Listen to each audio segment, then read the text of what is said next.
Assalamualaikum warahmatullahi wabarakatuh. Alhamdulillahirabbil alamin. Wassalatu wassalamu ala asrofil anbiya wal mursalin sayyidina wa maulana Muhammadin sallallahu alaihi wasallam. Puji syukur kepada Allah Subhanahu wa taala karena kesempatan kali ini kita masih diberikan nikmat, kita masih dapat berjumpa kembali. Anak-anak sekalian, sebelum memulai materi kita, mari kita berdoa terlebih dahulu. Bismillahirrahmanirrahim. Rabbi zidni ilma warzuqni fahma. Rabbi shrah li sadri wa yassir li amri wahlul 'uqdatam min lisani yafqahu qawli. Baik anak-anak sekalian, materi kita kali ini dan juga pemuaian. Nah, apa hubungan antara suhu dan pemuaian? Untuk lebih jelasnya, kalian dapat saksikan video berikut ini. Membahas materi mengenai suhu dan kalor. Nah, pada perjumpaan kita kali ini, Bapak hanya sebatas membahas tentang pemuaian ya. Nah, untuk suhu kalian sudah Bapak jelaskan sebelumnya ya. Nah, namun pada kesempatan kali ini suhu Bapak akan jelaskan hanya sekilas saja karena suhu pada materi sebelumnya sudah Bapak jelaskan. Jadi pembahasan kita kali ini yaitu tentang suhu, termometer dan juga pemuaian. Nah, apa itu suhu? Tentunya kalian sudah pernah mendengar ya, sudah pernah mempelajari bahwa suhu itu adalah menyatakan tinggi rendahnya suhu yang suatu benda ya, tinggi rendahnya suhu suatu benda atau panas dan dinginnya suatu benda diukur melalui sebuah titik acuan yaitu yang disebut dengan suhu. Nah, untuk mengetahuinya suhu bisa dites juga dengan termometer ya, baik panas ataupun dingin suatu benda atau objek. Nah, termometer terdiri dari 4 macam alatnya, yaitu yang pertama disebut dengan termometer Celcius, yang kedua adalah termometer Fahrenheit, yang ketiga termometer Reaumur, dan yang keempat adalah termometer Kelvin. Nah, termometer itu apa? Itu adalah sebuah alat untuk mengukur suhu, di mana termometer ini berasal dari bahasa Yunani, yaitu termos yang berarti panas dan juga meter berarti mengukur atau membandingkan. Nah, ditemukan oleh siapa? Ditemukan oleh Galileo Galilei yang pertama kali menciptakan termometer, sehingga dikembangkanlah oleh murid-muridnya yang selanjutnya, yaitu seperti Fahrenheit, Reaumur hingga ke Kelvin. Nah, ya inilah macam-macam alat-alat termometer, batas ukurnya untuk Reaumur, Celcius, Fahrenheit dan juga Kelvin. Dan juga Reaumur ya bisa kita lihat di sini, yaitu termometer Celcius, termometer Reaumur dan juga termometer Fahrenheit, di mana skala bawahnya untuk Celcius memiliki 0, untuk Reaumur 0 dan juga untuk Fahrenheit 32 derajat Fahrenheit. Ya. Nah, sedangkan skala atas atau biasa kita sering sebut dengan titik didih.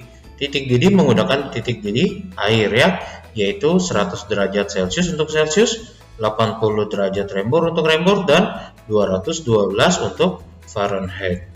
Nah, kita lanjutkan pada pembentukan pemuaian ya. Kali ini kita bicara tentang pemuaian.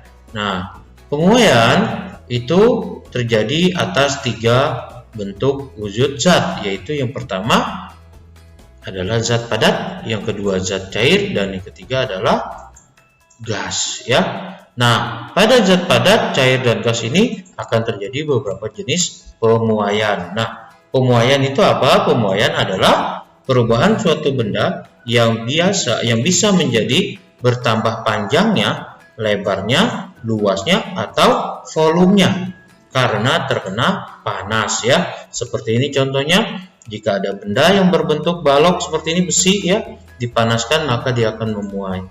Dan atau menggunakan air ya, cairan yang jika dibakar maka dia akan memuai atau menguap menjadi gas. Nah, pada perubahan wujudnya ya, pemuaian zat padat ya, itu ada 3 macam, yaitu pertama muai panjang, muai luas dan juga muai volume. Kita bahas satu persatu ya. ketika ada muai panjang sebuah besi ya dipanaskan, misalkan seperti ini ya. Ketika besi dipanaskan, maka besi tersebut akan berubah panjangnya menjadi lebih panjang ya daripada semula. Maka ya hasil dari kelebihannya itu disebut dengan delta L ya, dimana awal mulanya dia adalah L0. Lalu setelah bertambah panjang maka selisihnya adalah delta L, atau L0 ditambah dengan delta L adalah LT ya, artinya L tersebut menjadi lebih panjang, di mana delta L memiliki rumus alfa dikalikan dengan L0 dikalikan dengan delta T, di mana delta T adalah suhu ya pada saat pembakaran terjadi, suhu mula-mula dengan suhu akhir, itu yang biasa kita gunakan.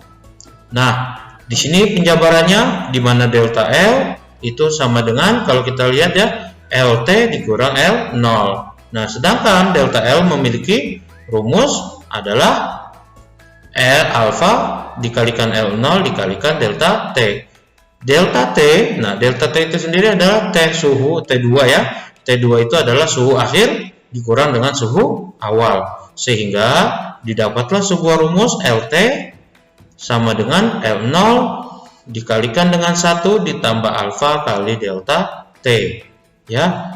Oke, di mana delta L itu adalah perubahan panjang dengan satuan meter cm ya. Alfa adalah koefisien muai panjang dengan satuannya adalah boleh Kelvin ya, minus derajat per derajat Kelvin, atau boleh juga menggunakan Celsius ya, per Celsius ya.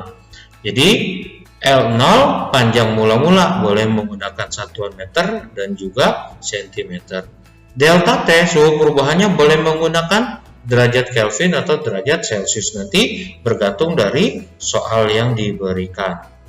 LT adalah panjang benda pada setelah suhu yang dinaikkan ya. Jadi panjang benda setelah suhunya dinaikkan. Jadi ada berapa itu LT ya panjangnya. Kita lanjutkan yang ke selanjutnya adalah, nah ini ada tabel koefisien muai panjang yang berdasarkan jenis benda. Jadi kalian sudah bisa menentukan alfanya berapa ya. Nah, atau biasa sering disebut dengan koefisien muai panjang untuk aluminium, perunggu, besi, grafit, kaca Pyrex ya, es, baja, dan juga tembaga. Di sini adalah masing-masing besaran untuk koefisien muai panjang yang biasa digunakan. Ini hanya contoh beberapa benda yang biasa sering ditampilkan atau diperintahkan di soal-soal ya. Nah, kita lanjutkan yang kedua adalah muai luas. Nah, awalnya ya kalau kita bicara dengan luas adalah berarti berhubungan dengan benda yang datar, nah memiliki panjang dan lebar. Seperti contoh persegi ini ya, di mana ada A0. A0 itu artinya adalah luas area mula-mula. Jika dibakar, ternyata A0 akan melebar ya, melebar atau mengalami pemuaian. Nah, pada saat pemuaian terjadi selisih antara awal dengan akhirnya ini adalah dari delta A. Nah, delta A itu sendiri apa? Delta A adalah beta dikalikan A0 dikalikan delta T, di mana beta itu mengandung rumus lainnya, yaitu beta adalah 2 kali dari alfa. Kalau tadi sebelumnya kita tahu ada muai panjang yaitu alfa, beta itu adalah 2 kali alfa ya. Jadi 2 kali lipatnya dari alfa, di mana AT sama dengan A0 ditambah A delta A ya, A0 ditambah delta A, maka kita masukkan di sini deltanya sehingga didapatlah AT sama dengan A0 dikalikan 1 ditambah beta dikalikan delta T ya, di mana delta A adalah perubahan luas, beta adalah koefisien muai luas, alfa A0 adalah luas mula-mula, delta T adalah perubahan suhu. Bapak ingatkan lagi bahwa beta adalah 2 kali A, di mana sebuah benda yang awalnya adalah V0 ya, lalu dibakar mengalami pembakaran sehingga terjadilah pemuaian. Ketika terjadi pemuaian, di situ ada ya hasilnya adalah delta V, artinya kelebihan dari volume. Nah, kelebihan dari volume ini kita rumuskan dengan gamma dikalikan dengan V0 dikalikan dengan delta T, di mana gamma adalah 3 kalinya alfa ya pada luas panjang, pada luas 2 beta, pada luas kita kenal dengan beta, pada volume kita kenal dengan gamma. Gamma itu adalah 3 kalinya dari alfa. Nah, VT sama dengan V0 dikalikan delta V. Nah, ini VT itu dihasilkan dari V0 ditambah delta V. Maka didapatlah rumus VT yaitu sama dengan V0 dikalikan 1 ditambah gamma dikalikan delta V. Delta T ya, delta T. Ya, di mana delta V adalah perubahan volume, gamma adalah koefisien muai luas, koefisien muai volume ya, koefisien muai volume, dan V0 adalah volume mula-mula, VT adalah perubahan suhu ya. Dimana ingat koefisien muai pada volume 3 kalinya koefisien muai luas. Pemuaian zat cair ya hampir sama dengan pemuaian pada zat volume tadi ya, pada pemuaian volume benda. Nah, molekul zat cair itu lebih bebas dibandingkan pada zat padat, di mana hampir sama seperti tadi, delta V sama dengan gamma dikalikan dengan V0 dikalikan dengan delta T. Nah, didapatlah rumusnya seperti ini ya. Oke, hampir sama semuanya dengan perubahan benda yang mengalami perubahan volume ya. Oke, hanya saja biasanya pada zat cair volumenya dihitung tidak berdasarkan rumus, melainkan berdasarkan kelas ukur atau lain sebagainya. Oke, kita lanjutkan.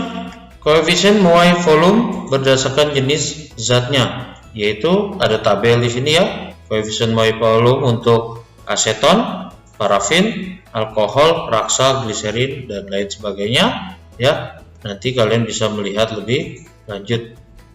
Nah, ada contoh soal di sini. Misalkan batang tembaga pada suhu 20 derajat Celcius, panjangnya 50 cm.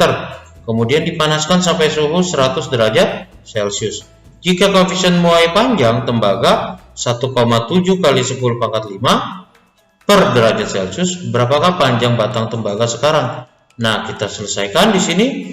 Diketahui bahwa T1 sama dengan 20 derajat Celcius, L0, L awal ya, adalah 50 cm, T2 adalah 100 derajat Celcius, alfa atau koefisien muai panjang kita tahu 1,7 kali 10 pangkat 5. Jika kita jabarkan menjadi bilangan desimal menjadi 0,000017 per derajat Celcius. Yang ditanyakan adalah luas akhirnya.